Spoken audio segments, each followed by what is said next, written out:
자, 오늘 문제 보도록 하겠습니다. 주택임대차 신고 거짓으로 해도 포상금 지급 대상입니다. 포상금 지급 대상이 6개 뭐라고 했습니까? 포상금 거짓 신고, 거짓 해임. 거짓으로 해임을 하도록 허가를 했다. 이미 임대차 신고 거짓으로 한 경우입니다. 포상금 지급 대상입니다. 맞죠? 프린터 28번에 포상금 지급 대상이 있습니다. 28번 위에 있는 게 공인중개사법, 밑에 있는 게 부동산 거래 신고 등에 관한 법률입니다. 자, 그 다음에 또 임대차 신고 포상금 지급 대상이고, 임대차 신고를 거짓으로 한 것을 자진 신고하면 과태료 면제 감경 대상이다. 옵니다. 프린터 47번에 자진 신고에도 면제 감경 대상이 아닌 거 6개 있잖아요. 거래하지도 않았는데 거짓으로 부동산 거래 신고한 경우, 해제되지도 않았는데 거짓으로 해제 신고한 경우, 거래 대금 지급 증명자를 제출하지 않는 경우, 3천만 원 이하의 과태료 3개는 모두 다 자진 신고해도 면제 감경 대상이 아닙니다. 그 다음에 그 외의 자료 제출하지 않는 경우, 30일 이내에 부동산 거래 신고하지 않는 경우, 30일 이내에 해제 신고하지 않는 경우는 자진 신고해도 면제 감경 대상이 아니다. 그런데 임대차 신고 거짓으로 신고하면, 자진 신고하면, 신고한 것을 자진 신고하면 면제 감경 대상입니다. 다 옵니다. 자, 그 다음에 광역시 및 경기도 관할구역에 있는 군 외의 군지역은 신고 대상이다. 아니라고 했죠? 함양군, 거창군, 산청군 이런 거 신고 대상이 아니라고 했잖아요. 경기도하고 광역시에 있는 군, 광역시에 있는 군이 인천광역시 옹진군, 대구광역시 달성군, 울산광역시 울주군 이런 데는, 부산광역시 기장군은 신고해야 된다고요. 보증금 6천만 원 초과하거나 월차임 30만 원 초과하는 경우 신고한다고 했죠? 그 초과하더라도 경기도나 광역시가 아닌 지역에 있는 군 지역은 신고 안 한다고요. 주택임대차 신고는 주택법 아니고 무슨 법요? 주택임대차보호법. 이 말은 실제 주택으로 사용하면 오피스텔도 주택임대차 신고해야 된다고요. 그러나 오피스텔의 경우 자금조달계획은 제출 안 해도 돼요. 자금조달계획이나 시립주여부는 주택법상 주택으로서 투기과일지구나 조정대상 지역이 있어야 되고요. 비규제지역은 6억 이상이라고 했죠. 법인인 경우 지역과 금액과 상관없이 자금조달계획, 시립주계획 신고를 해야 됩니다. 투기과일지구면 금액과 상관없이 법인이든 개인이든 증빙자료까지 제출해야 됩니다. 주택법 X, 주택임대차보호법이 되겠고요. 그 다음에 부동산 거래 신고, 해제 신고, 주택임대차 신고 전부 다 60일이 아니고 30일입니다. 30일. 해제 신고 역시 30일입니다. 30일. 맞습니다. 6번은.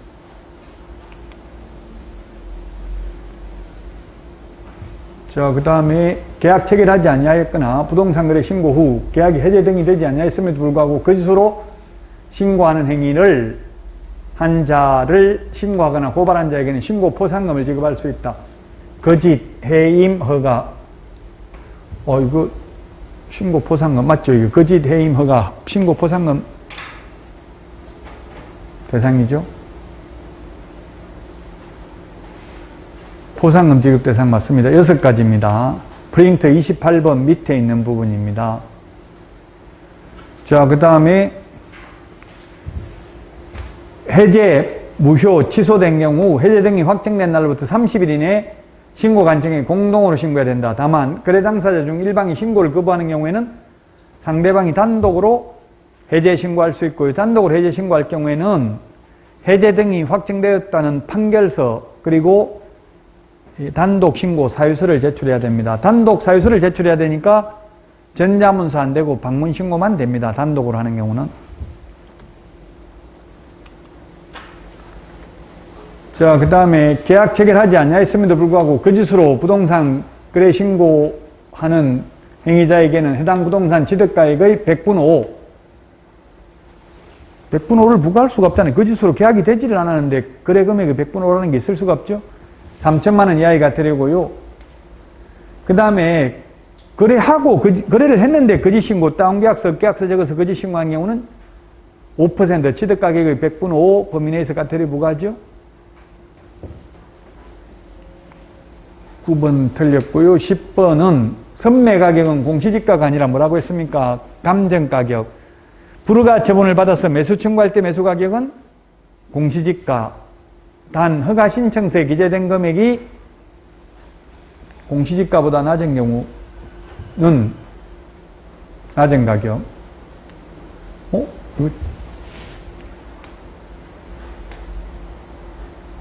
선매자. 이거 제가 말 잘못했네. 잘못됐죠, 말. 선매 가격은 무슨 가격이라고 했어요? 선매 가격은 감정 가격. 불허가처분을 받아서 매수 청구했을 때 매수 가격이 공시지가. 여기 선매라고 돼 있네, 선매. 선매니까 감정 가격이죠. 선매라는 건 뭐라고 했습니까? 먼저 사는 게, 선매자는 건 먼저 사는 사람입니다. 먼저 파는 게 아니고요. 살 사람이 먼저 살려면은 다른 사람보다 지금 이미 1억에 거래하기로 다 계약서 있는데 지금 먼저 살려고 하는 거잖아요. 그럼 그보다 비싼 가격으로 산다 해야지. 공시지가는 시세보다 싸잖아요. 그래서 공시지가가 아니라 감정가격. 불허가처분을 받아서 매수 청구했을 때 매수 가격은 공시지가입니다. 10번 틀렸고 11번 매수 청구는 2개월 이내가 아니라 1개월 이내. 1개월이 5번 나왔습니다. 매수 청구 1월 이내에, 이신청 1월 이내에, 선매자 지정 통지 1월 이내에, 선매 협의 완료 1월 이내에, 선매 협의 완료 조서 제출 1월 이내에 5번 있고요. 30일은 이행강제금 부과에 대한 이신청은 30일 이내였죠. 이행강제금 부과에 대한 이신청은 30일이었습니다.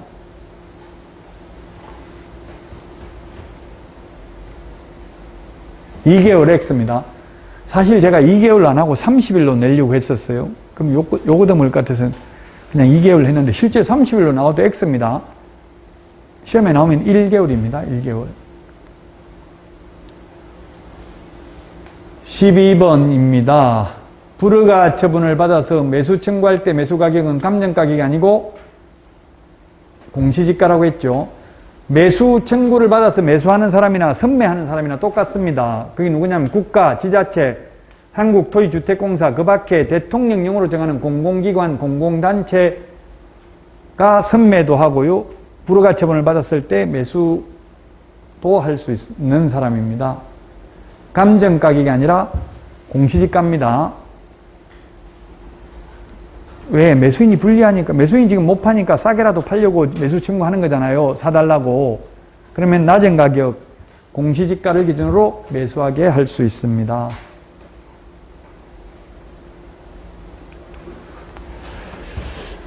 수고하셨습니다. 올 한 해 남은 기간 마무리 잘 하시고요. 새해 복 많이 받으시고 내년에 다시 찾아뵙도록 하겠습니다. 수고하셨습니다.